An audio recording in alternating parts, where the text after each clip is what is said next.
மதுரை சேர்வைக்காரன் பட்டியிலிருந்து உங்கள் இன்ஜினியர் காளிசுப்ரமணி பேசிகிட்டு இருக்கேன். இங்கே வந்து ஒரு பில்டிங் ரெனோவேஷன் ஒர்க்குக்காக நம்மளை வர சொல்லியிருந்தாங்க மதுரைக்கு. ஸோ மதுரையில் நம்ம நின்றுட்டுருக்கோம்.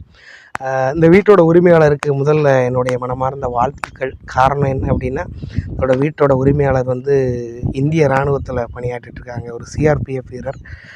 நாட்டுக்காக தன் உயிரையும் துச்சமாக நினச்சி நாட்டு மக்களை காப்பாற்றுறதுக்காக பாடுபட்டுருக்கிற சார மாதிரியான ஒரு ஆர்மி ஆஃபீஸருக்கும் நம்மளுடைய மனமார்ந்த வாழ்த்துக்களை தெரிவிச்சுக்கிறதுல நம்ம ரொம்ப மகிழ்ச்சி அடைகிறோம். இங்கே இந்த வீடு என்ன மாதிரி இருக்குது, இது எப்படியெல்லாம் ரெனோவேஷன் ஒர்க் பண்ண போகிறோம், என்ன தவறுகள் நடந்திருக்கு அப்படின்னு உங்கள்கிட்ட சொல்கிறதுக்கு ஆசைப்பட்டோம். வாங்க வீடியோக்குள்ளே போகலாம். இந்த வீட்டோட பேக் சைடில் நின்றுட்டுருக்கோம். இப்போது முழுக்க கட்டக்குத்து வீடுங்கிற கான்செப்டில் கட்டின மொத்த வீடு. இந்த வீடு வந்து கீழே வந்து 2 ரூமாக பிரிச்சுருந்துருக்காங்க. என்ட்ரன்ஸு, இன்னொரு பெட்ரூம் மாதிரி பிரிச்சுருக்காங்க. மொத்தமாக நம்ம கட்டக்குத்து வீடுங்கிற கான்செப்டில் பண்ணியிருக்காங்க. ஃபஸ்ட் ஆஃப் ஆல் வந்து இந்த வீடை கட்டினவங்களுக்கு வந்து முதல்ல நன்றி சொல்லணும். ஏன்னா எந்தளவுக்கு தவறுகள் இருக்கோ அதே அளவுக்கு ரொம்ப நல்ல விஷயங்களும் நல்ல நுணுக்கமான வேலைகளையும் இந்த வீட்டில் பண்ணியிருக்காங்கன்னு தான் சொல்லணும். உதாரணத்துக்கு சொல்லணும்னா, இது வந்து ஃபுல் அண்ட் ஃபுல் 1.5 அடி சோறு, கருங்கல்ல வச்சு கட்டப்பட்ட சோறு. இன்றைக்கி வரைக்குமே அந்தளவுக்கு ஒரு பெரிய டேமேஜ் வந்து கீழே கிரவுண்ட் ஃப்ளோரில் வந்து எதுவுமே கிடையாது. நல்ல ஒரு ஒர்க்மேன்ஷிப் வச்சு நல்ல ஒரு பொருட்களை பயன்படுத்தி பில்டிங்கை சூப்பராக கட்டியிருக்காங்க. இந்த மாதிரி இவங்க செஞ்சுருக்க ஒரு நல்லதாக இருந்தாலும் இவங்க தவற விட்ட ஒரு பெரிய விஷயந்தான் இன்றைக்கி ஒரு மேஜரான ஒரு ப்ராப்ளத்தை க்ரியேட் பண்ணிடுச்சு. அது என்னென்னு உங்களுக்கு காட்டுறேன். இப்போ நம்ம இந்த வீட்டோட டாப் ஃப்ளோரில் நின்றுட்டுருக்கோம். நிறைய கார்ட்ஸ் உங்களுக்கு தெரியும்னு நினைக்கிறேன். இவங்க பண்ண மேஜர் தவறு என்ன அப்படின்னா,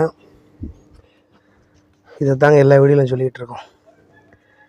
சதுரக்கல்லுக்கு மெத்து தண்ணி போகிறதுக்கான அந்த ஸ்லோப் வந்து கரெக்டாக கொடுக்காததுனால மொத்த ஏரியாவிலையும் மழை தண்ணி இறங்கி ஃபுல்லாகவே டேமேஜ் ஆகிடுச்சு. ஸோ மொத்த ரூஃபையும் இது அஃபெக்ட் பண்ணிருச்சு. இப்போ இந்த ரூம் வந்து உங்களுக்கு வீடியோவில் பார்க்குறதுக்கு அவ்வளோக்கு நீட்டாக சூப்பராக இருந்தாலும் நம்ம நின்றுட்டுருக்கிற இந்த ஃப்ளோர் வந்து கீழே ரொம்ப அஃபெக்ட் ஆன காரணத்தினால இதை மொத்தத்தையுமே இடிச்சிட்டு கட்ட வேண்டிய சூழ்நிலைக்கு இப்போ நம்ம ஆளாகிருக்கோம்.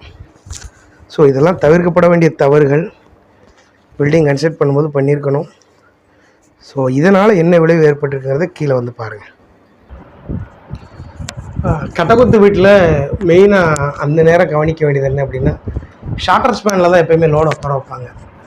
உட்கார வைக்கும்போது இந்த ரூமோட டைமென்ஷன் வந்து கிட்டத்தட்ட ஒரு 10 அடிக்கு மேலே இருந்தாலே சென்டரில் வந்து ஒரு பீம் ப்ரொவிஷன் கொடுக்க வேண்டிய கான்செப்ட் முதலே இருக்குது.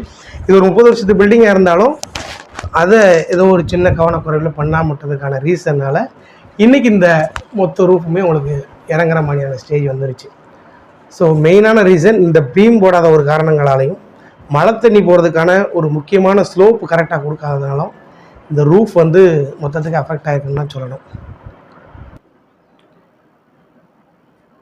செய்யக்கூடிய சின்ன தவறுகள்னால ஏற்படுற மிகப்பெரிய விளைவுகள் பல லட்சங்களுக்கு விளைவாக அமைஞ்சிருக்கு. இனிமேலாவது இந்த மாதிரி கட்டக்குத்து கட்டுற நண்பர்கள் இப்போயும் வீடு கட்டுற பழக்கம் இருக்குது. கெட்டும்போது இந்த ரூமோட சைஸ் 8 அடியாக இருந்தாலும் சரி, 10 அடிக்கு மேலே இருந்தாலும் பரவாயில்ல, சென்டரில் கொடுக்கக்கூடிய அந்த மொத்த உட்டன் பீம் வந்து கொடுத்துறது ரொம்ப நல்லது. அதுபோக நீங்கள் சைடில் ஸ்பேண்ட் இருந்தால் கூட இப்போல்லாம் எம்எஸ் பாரை வச்சான ஐசெக்ஷன் இருக்குது, அதை வச்சுட்டும் பீம் ப்ரொவிஷன் மாதிரி கொடுத்துட்டிங்கன்னா இந்த மாதிரி தவறுகள் நடக்காமல் இருக்கும்.